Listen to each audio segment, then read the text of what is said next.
We know that, Thing One tonight, we know that conservative pundit slash insult comic Ann Coulter was one of the driving forces directing the president throughout the government shutdown. Back when the shutdown was in its infancy, a mere 24 days old, Coulter went on Vice TV to brag about how she'd been influencing the president. He reads my stuff, as everyone should. I've been advising the president, whether on Twitter columns or in private conversations that you're not allowed to know about, since Election Day.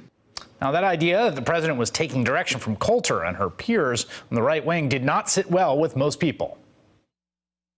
What started the shutdown was Ann Coulter and Rush Limbaugh saying, we have to shut down the government or you know, we're going to abandon the president. His only goal is to appeal to Ann Coulter, Laura Ingraham, and Rush Limbaugh. You should go listen to Sean Hannity, Rush Limbaugh, and Ann Coulter, because they're running this government. Republicans overwhelmingly voted to keep the government open. Then Rush Limbaugh and the conservative bondwoman says he's losing his base. And so he's changed his mind. So Ann Coulter calling the president a fraud and a weenie is what's stopping this.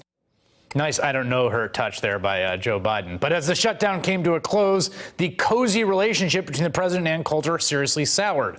On Friday afternoon, she tweeted, "Good news for George Herbert Walker Bush. As of today, he is no longer the biggest wimp ever to serve as president of the United States." Trump responded coldly to the Wall Street Journal, "I hear she's become very hostile. Maybe I didn't return her phone call or something." Man, in a fight between Donald Trump and Ann Coulter, it's just so hard to pick who to root for. But what if we throw in Newt Gingrich? That's Thing Two in 60 seconds. So while Ann Coulter has been attacking her former friend and advisee, Donald Trump, pretty much everybody else has been busy attacking her, including Trump sycophant Newt Gingrich, who went on Trump TV this morning to speak directly to the commander-in-chief.